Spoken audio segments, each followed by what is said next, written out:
you'll go to the other dealer. You'll be like, I want it in black. And some of you are like, I hate black. I want it in yellow. And some of you are like, oh, I want one of those fuchsia cars, that changes color depending on the sunlight.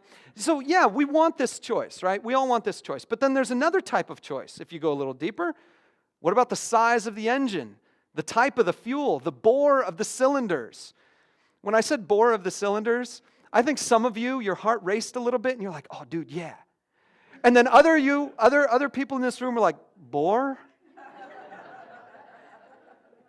How boring.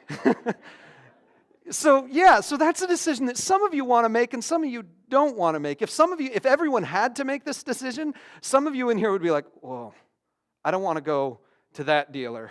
Just give me a car. Okay, so let's take it to the next level. What if you had to decide on the shape of the keys, or the bracing in the seat, or the electrical wiring linking the computer to the wheels and the engine? What if you had to decide? I know some of you are like, yeah, I'd like to do that too. I'd like to give me a CAD software on my computer where I can design everything about the car and then just make it for me. Yeah, that'd be cool. But I'll take it to one more level, and hopefully I lose even you. What if you had to source the rubber for the tires? What if you had to drill the oil, choose where to drill the oil and which oil to get? And what if you had to choose how to lobby for better roads? See, I could give you the freedom of the car, right? But you don't want all the freedom of the car. You just want a little bit of the freedom of the car. Or maybe if I made you choose all these options, you'd be like, no, just give me a tube. Just give me a tube and a river and I'll be fine. Because see, ultimately we know deep down that we ask for more freedom. We ask it in the way of having more choice, but we don't really want that. One final example. I shared with you this story from Barry Schwartz. There's another researcher named Dan Gilbert who did some research into what makes people happy when they make the choices they make. And they did this fascinating experiment where they created a fictional class at Harvard. Now, the people who were taking this class didn't know it was fictional. So I don't know if they got credit for it or not, or if they had to pay for it or not. I don't know any of that. But they took this class on photography. I hope it was free. And at the end of the course, they took pictures with these cameras, and they were going to come back and they were going to develop them. So they developed the negatives. And then the guy who was running the class, or the students who were running the class, the researchers, they developed the photographs into a contact sheet and said to the other people in the class, choose 2 of these pictures and we'll teach you how to develop it into an 8x10 or a big poster or something like that. And so they picked 2 of the pictures they wanted, and then every student developed them into this beautiful, glossy, black and white art picture kind of thing. And then the professor of the class said these words to him, said, okay, pick the one you want to keep, because the other one we need to send off to headquarters to validate that you took this class. And it's got to go on file there, so we're going to put your name on it, we're going to send it off. And they said this to all the students. And then you can imagine the students are like, I didn't know I had to give one up. And now they have to choose, which one of these am I going to give up, which one am I going to keep? And there's an amazing thing that happened. There were 2 different classes, actually. And one class was told this: we don't send the mail until Friday. So you have 4 days to change your mind. Pick today, but if you decide you want to swap the photos, you have 4 days to change your mind. Second group of people were told the mail goes out this afternoon. So right now, this is the only decision you get to make. They tracked these people for 2 weeks, asking them how much they were satisfied in the choice they had made. And the people who had the choice to swap, whether they had swapped or not, were far more dissatisfied with the picture they ended up with.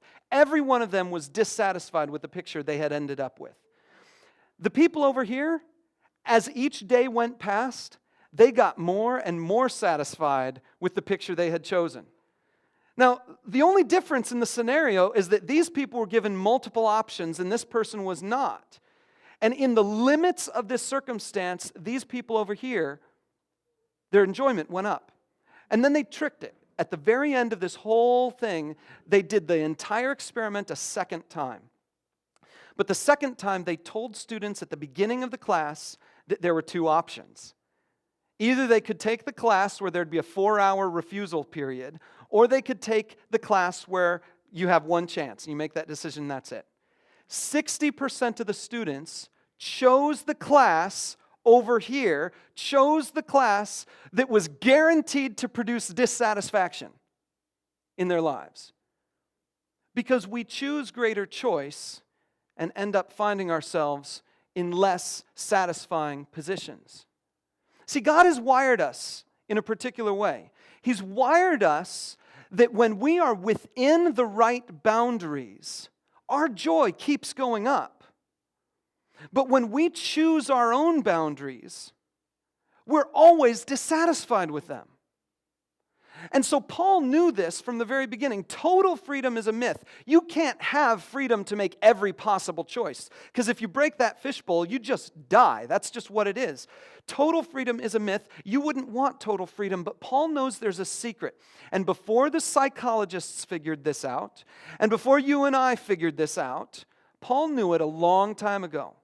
And so take your eyes to Galatians 5. And I'm going to show you that Paul was first. Galatians 5 verse 1 says this, "It is for freedom that Christ has set us free. Stand firm then, and do not let yourselves be burdened by a yoke of slavery." It's for freedom that Christ has set us free. Stand firm and do not let yourselves be burdened again by a yoke of slavery. You know what this teaches us? This verse all by itself teaches us that you have a choice. That Jesus did something to set you free, but now you have a choice. And you have a choice to go into places of greater freedom or to go into places of greater slavery. Your choices can lead you to greater freedom or greater slavery. You see that? He says, do not let yourselves be burdened again. And then go on to the next one, Galatians 5:17. Paul says this. This is so profound. He says, "For the sinful nature desires what is contrary to the Spirit, and the Spirit what is contrary to the sinful nature. They are in conflict with each other, so that," I underlined this, "you do not do what you want." Now the phrase sinful nature there, if you're taking notes today, circle that or underline that or something, and above it write the word flesh. Because the NIV translators, back in 1984, when they translated this passage, they made a decision about flesh, how to translate it. Paul uses the word sarx, which is the Greek word literally for the stuff on your bones, okay? This is flesh. This part here is skin, underneath it is muscle, but altogether it's flesh, okay? That's the word Paul uses. And of course, he's talking about people who are interested in circumcision. And so he's very much in this earthly body, physical reality, and he uses the word flesh.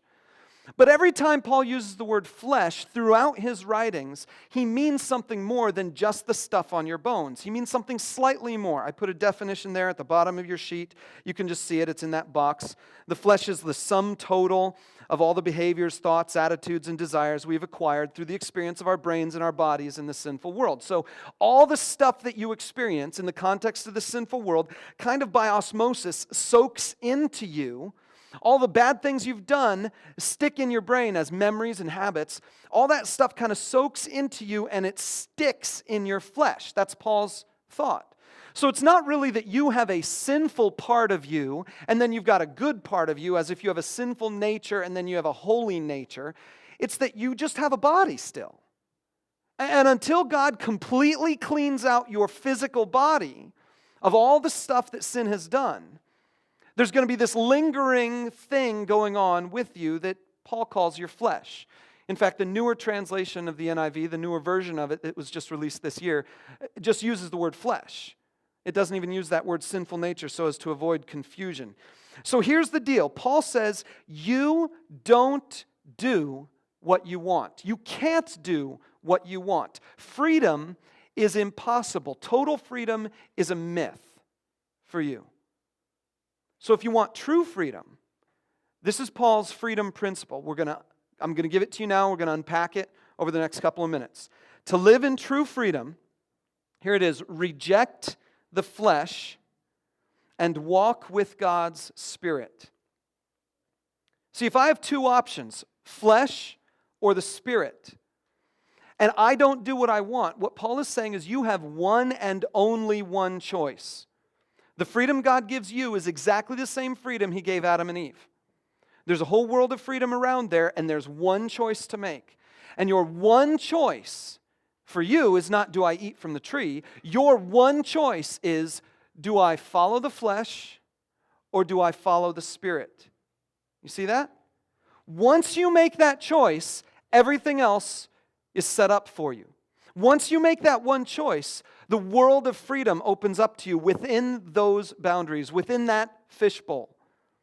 I can choose my flesh or I can choose the Spirit. Okay, now's our chance to really dig into Galatians 5. So if you have your Bibles, make sure you turn there. It's on page 810. Here we go. We're going to dig into it because what I want to show you is Paul's three-point argument in this passage to try to bring this home. And it begins in verse 2. We already looked at verse 1. So we're going to read through verse 2 through 15, and that gives us Paul's first argument, 2 through 15. Paul says, "Mark my words. I, Paul, tell you that if you let yourselves be circumcised, Christ will be of no value to you at all. Again, I declare to every man who lets himself be circumcised that he is obligated to obey the whole law." Remember, he's talking to people who are Christians, who are trying to be convinced that they need to become Jews first. And the symbol of becoming a Jew for a male is to be circumcised. And so Paul is saying, if you choose to become a Jew, then you're underneath the entire law, and you have to follow the whole law. You got a choice here. Become a Jew and do it all on your own, flesh, or follow Jesus and let Him and His Spirit do it in you.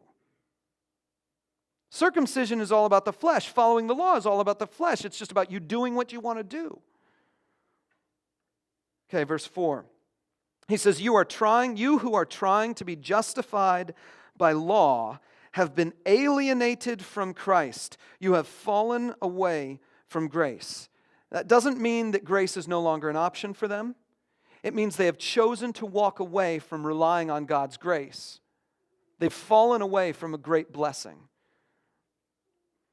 5. But by faith we eagerly await, through the Spirit, the righteousness for which we hope. For in Christ Jesus, neither circumcision nor uncircumcision has any value.